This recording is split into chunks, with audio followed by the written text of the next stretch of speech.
Hi everyone, this is Balázs from RacingBrick, and today I'm taking a detailed look at the latest LEGO Icons vehicle, the 11376 Ford Model T. The Icons series has always focused on classic cars, and this time LEGO went all the way back to the very early days of automobiles. So the big question is, was this a good choice or not? The 18 Plus design language works well for the subject, and I really like the vintage style glow on the box art. On the back of the box we already see a surprising number of details and even some functions, along with the dimensions. So let's open it up. The set has 1060 pieces, the price is 130 euros or dollars, and it will be available from the 1st of March. You can already pre-order it at LEGO, and for local pricing and more details, check the link in the description or the pinned comment. Inside the box we get 8 numbered bags, 1 unnumbered bag with the rims and tires, 2 paper envelopes and the instructions.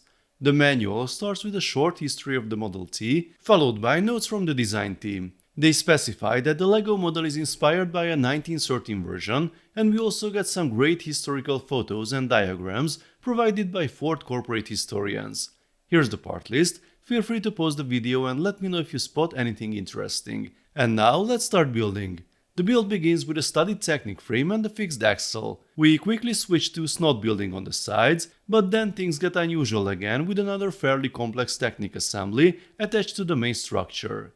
Here's the exhaust, and then something interesting happens. Those yellow cross axles only support the rear axle, and there's a gear in the middle. So, is the rear axle actually driving something in an Icons car? Okay, I got excited too early. That cross axle represents the drive shaft, but it doesn't power anything. Small steps, maybe in a year or two we will get a driven fake engine in an Icons car, just like in City. More complex assemblies follow, including the steered front axle with the integrated crank mechanism. The rubber band here will later drive the fan. This is the fuel tank underneath the seat, then the area gets covered and we start building the fenders. The shaping here is surprisingly complex. The seat has a nice pattern built from rounded 1x1 tiles. This side panel caused some discussion at the reveal because of the exposed studs. The 3 2x2 plates are easy to replace with tiles, but this bracket here is actually holding the curved piece above it. I'm sure modders will find solutions, but honestly, a few studs don't hurt on a LEGO model. We also get pedals for gear shifting and a lever for braking. The steering column is a nice assembly on its own. Once the Technic link is added, the steering system works, and based on what I checked, it's actually a fairly accurate representation of the real car's mechanism. These forks represent the throttle controls, followed by dashboard details and the steering wheel. The engine has some nice details and some unusual parts. Here's a quick pro tip. Before installing the hockey stick element, use it to pull the rubber band through the opening and then install it properly and test the crank. A few more parts and the engine section seems to be completed. You might think the engine cover is simple, it's not. It clips in from multiple points and takes a bit of patience to align correctly. The passenger door has to be partially studded due to the hinges. A fun fact from the manual, this version of the Model T only had a single door on the passenger side. This means there are no hinges on the other side, but we get the same pattern. At the front we build a fuel tank for the headlights, and this is the horn I think. Some gold accents are added, but this printed 1x1 tile has a noticeably different shade of gold. The reason becomes clear later. The Ford logo is printed on a gold background, so the surrounding tiles had to match. Unfortunately, LEGO didn't include plain gold 1x1s for the sides, so these stand out a bit. The front fenders are built in 2 sections and clipped together. The result looks good and is surprisingly sturdy.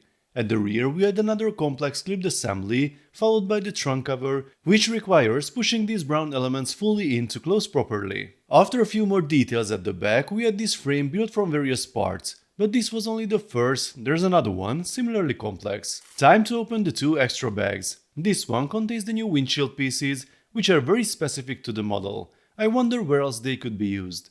The other one is the cloth for the soft top.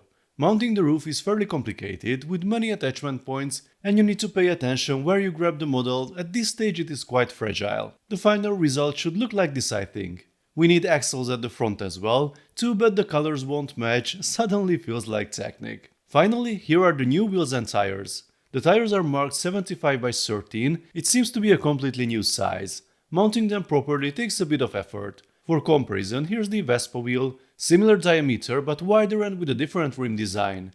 After mounting the wheels, it is time to remove these support blocks and our build is finished. So here's the completed Ford Model T. At first glance it looks good, with very unusual proportions for an Icon's car, but it's immediately recognizable.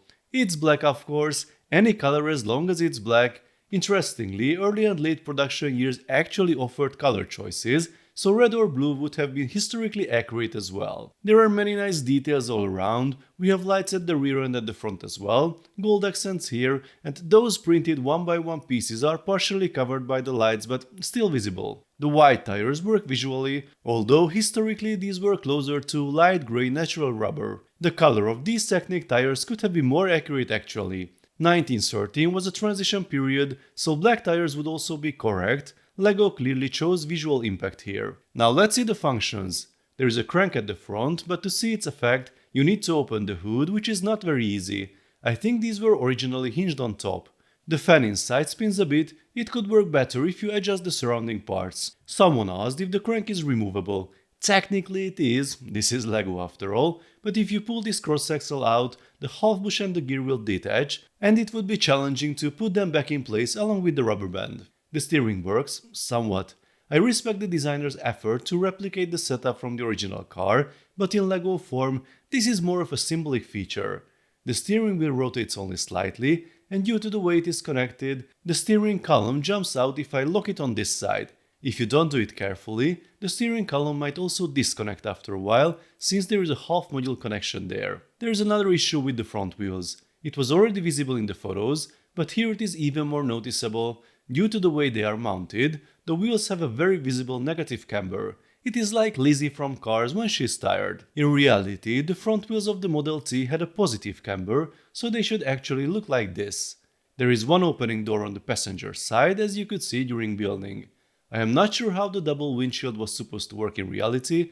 The supports are fairly stable on this one, but the two halves can be folded into many different positions. Now about the roof. According to the manual, you can open it, and technically that is true, but this is not soft cloth, it feels more like paper, so folding it neatly would be quite a challenge. You can find a fairly stable position like this, but the whole construction is still rather flimsy, so avoid touching or grabbing the car there. At the rear the trunk opens, and that is pretty much it in this area, but let's not forget about the rear axle though, and the symbolic driveshaft under the car. I don't really want to comment on the proportions, it definitely looks very tall, but there are so many Model T variations online that you can easily find something similar, so it actually might be correct. Scale-wise, this is between 1:11 and 1:12, noticeably larger than most Icons cars, which average around 1:14. The Fiat 500 is actually quite close in scale. This one was only 3 meters long, while the Model T was 40 centimeters longer. And finally, the price.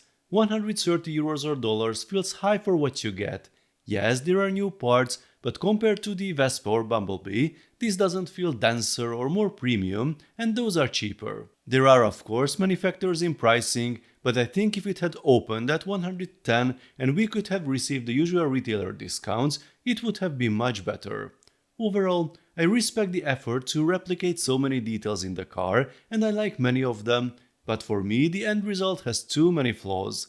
Those poor front wheels look odd, the printed gold 1x1 pieces seem out of place, the roof is flimsy, and the steering is limited and weak. I think the cons here outweigh the pros for me. Icons cars are primarily display pieces, but this one has too many fragile parts and solutions.